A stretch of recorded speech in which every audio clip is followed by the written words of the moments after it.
ಜಮೀನುಗಳಲ್ಲಿ ಹರಾಜು ರಹಿತವಾಗಿ ಕಟ್ಟಡ ಕಲ್ಲುಗಣಿ ಗುತ್ತಿಗೆ ಮಂಜೂರಾತಿಯನ್ನು ರದ್ದುಪಡಿಸಿ ಮೂಲ ಕುಲಕಸುಬುದಾರರಿಗೆ ಅವಕಾಶ ಕಲ್ಪಿಸಿಕೊಡಬೇಕು ಎಂದು ಜಿಲ್ಲಾ ಬೋವಿ ಸಮಾಜದ ಮುಖಂಡರುಗಳು ಜಿಲ್ಲಾಧಿಕಾರಿಗಳಾದ ಮೀನಾ ನಾಗರಾಜ್ ಅವರಿಗೆ ಮನವಿ ಸಲ್ಲಿಸಿದರು.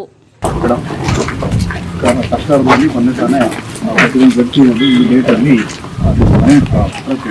ಅರ್ಜಿಯನ್ನು ಸ್ವೀಕಾರ ಮಾಡಿದೆ.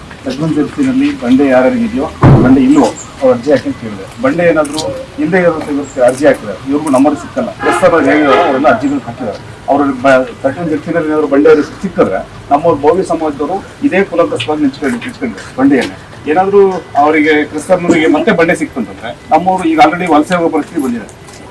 ಕಾಫಿ ತೋಟ ಆಗಿರ್ಬೋದು, ಮತ್ತೊಂದು ಕಡೆ ಆಗಿರ್ಬೋದು ವಲಸೆ ಹೋಗ್ತಿದ್ದಾರೆ. ಈ 31 ಜಡ್ಜಿ ಏನಾದ್ರು ಪಾಸ್ ಮಾಡಬಾರ್ದು ಅಂತೇಳಿ ಸರ್ಕಾರಕ್ಕೆ ಮನವಿ ಸಲ್ಲಿಸಿದ್ದೀವಿ, ಮುಖ್ಯಮಂತ್ರಿಗಳಿಗೂ ಮನವಿ ಸಲ್ಲಿಸಿದ್ದೀವಿ.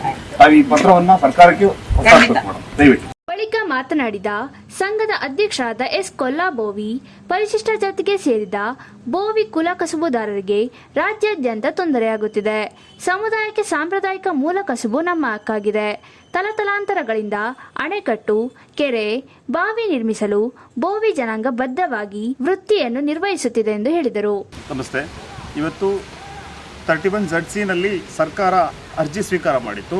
ಆ 31 ZC ಅರ್ಜಿ ಸ್ವೀಕಾರ ಮಾಡಿರೋ ಪ್ರಕಾರವಾಗಿ ಕರ್ನಾಟಕ ಸರ್ಕಾರಕ್ಕೆ ಕೆಲವೊಬ್ಬರು ಕ್ರೆಸ್ಸರ್ಗಳು ಯಾರ್ಯಾರು ಚಾಲನೆ ಮಾಡ್ತಿದ್ದಾರೋ ಅಥವಾ ಹೊಸದಾಗಿ ಚಾಲನೆ ಮಾಡಬೇಕು ಅಂತಿದ್ದಾರೋ ಅಂಥವರೆಲ್ಲರೂ ಸಹ ಕ್ರೆಸ್ಸರ್ಗಳು ಮಾಡಲಿಕ್ಕೋಸ್ಕರನೇ 31 ZC ಅರ್ಜಿಗಳನ್ನು ಕೊಟ್ಟಿದ್ದಾರೆ. ಆ ಕೊಟ್ಟಿರೋ ಪ್ರಕಾರದಲ್ಲಿ ಸರ್ಕಾರ ಇವತ್ತು 31 ZC ಏನು ಅರ್ಜಿಗಳು ಹಾಕಿದಾರೋ ಅವರಿಗೆ ಬಂಡೆಯನ್ನು ಕೊಡ್ತೀವಿ ಅಂತೇಳಿ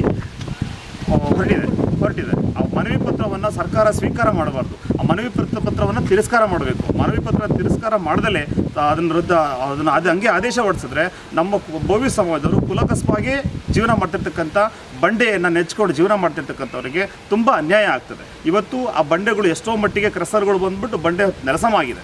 ಇವತ್ತು ಇಲ್ಲಿ ಬಂದಿರತಕ್ಕಂಥವರೆಲ್ಲರೂ ಸಹ ನಮ್ಮ ಜಿಲ್ಲೆಯಲ್ಲಿರ್ತಕ್ಕಂಥ ಬೋವಿ ಸಮಾಜದವರು ಆ ಬಂಡೆಯನ್ನು ನೆಚ್ಕೊಂಡು ಜೀವನ ಮಾಡ್ತಿದ್ದಾರೆ.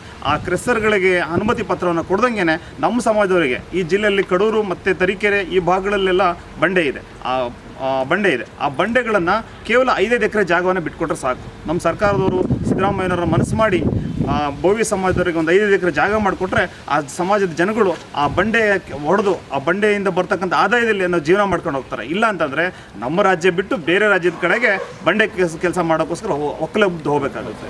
ನಮ್ಮ ಸಮಾಜದ ಕುಲಕಸಬಾಗಿ ಬಂಡೆ ಹೊಡೆಯುವುದು ಮತ್ತು ಕೆರೆ ಕಟ್ಟೆ ತೆಗೆಯುವುದು, ಮಣ್ಣನ್ನು ಅಗಿಯುವುದು ಇದು ನಮ್ಮ ಕುಲಕಸಬುಗಳಾಗಿದೆ. ಸರ್ಕಾರಗಳು ಇದಕ್ಕೆ ಹೆಚ್ಚಿನ ಒತ್ತಡ ಕೊಟ್ಬಿಟ್ಟು ನಮ್ಮ ಸಮಾಜದವರನ್ನು ಒಕ್ಕಲೆಬ್ಬಿಸೋ ಕೆಲಸ ಆಗಬಾರ್ದು. ನಮ್ಮ ಸಮಾಜಕ್ಕೆ ನ್ಯಾಯಯುತವಾದ ಕೆಲಸನ ಮಾಡಿಕೊಡ್ಬೇಕು. 31 ZC ಅರ್ಜಿ ಕೊಟ್ಟಿರ್ತಕ್ಕಂಥವ್ರನ್ನೆಲ್ಲ ಮನೆ ಕಳಿಸ್ಬೇಕು, ನಮ್ಮವರಿಗೆ ಬಂಡೆಯನ್ನು ಮಾಡಿಕೊಡ್ಬೇಕು ಅಂತೇಳಿ ಕೇಳ್ಕೊತೀನಿ. ನಮ್ಮ ಹಕ್ಕು ನಮಗೆ ಬೇಕು, ನಮ್ಮ ಕುಲಕಸುಬು ನಮಗೆ ಬೇಕು. ನಾವು ಅದ್ರಾಗೆ ಜೀವನ ಮಾಡೋದು. ನಮ್ಮ ಜಾತಿ ಬೋವಿ ಸಮಾಜದ ಜನಗಳು ಅಷ್ಟು ಜೀವನ ಮಾಡೋದೇ ಅದ್ರಾಗೆ. ನಮ್ಮ ಕುಲಕಸುಬು ನಮಗೆ ಬಿಟ್ಕೊಡ್ಬೇಕು. ಈ ಸಂದರ್ಭದಲ್ಲಿ ಸಂಘದ ಕಡೂರು ಅಧ್ಯಕ್ಷರಾದ ನಾಗರಾಜ್, ಕಾರ್ಯದರ್ಶಿ ಜಯಣ್ಣ, ಸಂಘಟನಾ ಕಾರ್ಯದರ್ಶಿ ನಾಗರಾಜ್, ನಗರಾಧ್ಯಕ್ಷ ಸತೀಶ್, ಜನಾಂಗದ ಮುಖಂಡರುಗಳಾದ ಸುಂದರೇಶ್, ನಾಗರಾಜ್, ಅಶೋಕ್, ಕೃಷ್ಣಪ್ಪ, ಜಯಣ್ಣ ಮತ್ತಿತರರು ಹಾಜರಿದ್ದರು.